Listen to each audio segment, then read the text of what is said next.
السلام علیکم ورحمۃ اللہ تعالیٰ وبرکاتہ۔ امید ہے کہ آپ تمامی حضرات خیریت سے ہوں گے۔ برادران اسلام، آج میں آپ کو ایک ایسی حدیث مبارکہ سنا رہا ہوں جس کو سننے کے بعد آپ کو یہ معلوم ہوگا کہ ہمارا علم کہاں تک ہے اور حضور صلی اللہ علیہ وسلم کا علم کہاں تک ہے۔ سنیں، حضرت ابو ہریرہ رضی اللہ تعالیٰ عنہ سے روایت ہے، وہ فرماتے ہیں کہ نبی کریم صلی اللہ تعالیٰ علیہ وسلم نے ارشاد فرمایا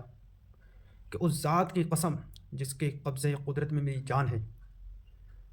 جتنا مجھے علم ہے، جو کچھ میں جانتا ہوں، اگر تم اس چیز کو جانتے تو تم روتے زیادہ اور ہنستے کم۔ کیا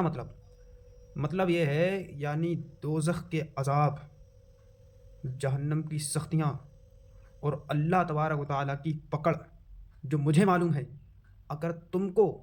اس کا لاکھواں حصہ بھی اگر معلوم ہوتا، حالانکہ تمہیں حاصل نہیں ہے، تو تم دنیا میں ہنستے کم روتے زیادہ۔ اور فرماتے ہیں جو تمہارا علم ہے وہ ہم سے سن کر ہے، اور مطلب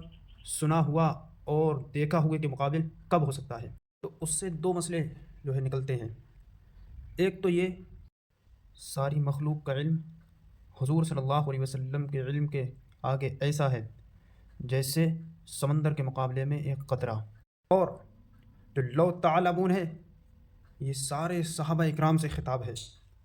اور دوسرا مسئلہ یہ ہے کہ اللہ تبارک و تعالیٰ نے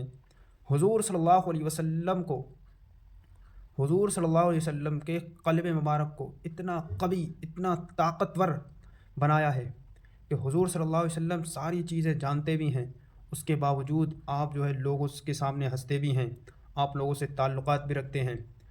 تو اللہ تبارک و تعالیٰ فرماتا ہے کہ اگر ہم قرآن کو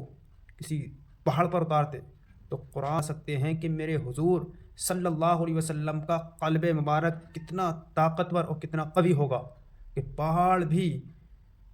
اللہ تبارک و تعالیٰ کی جو نازل کردہ قرآن کی سختی کو برداشت نہیں کر پاتا، لیکن میرے حضور صلی اللہ علیہ وسلم کا قلب مبارک ہے جو قرآن آپ پر نازل ہوا اور آپ صلی اللہ علیہ وسلم نے اس کی سختی کو بھی برداشت کیا۔ اور جو لوگ حضور صلی اللہ علیہ وسلم کی شان میں گستاخیاں کرتے ہیں،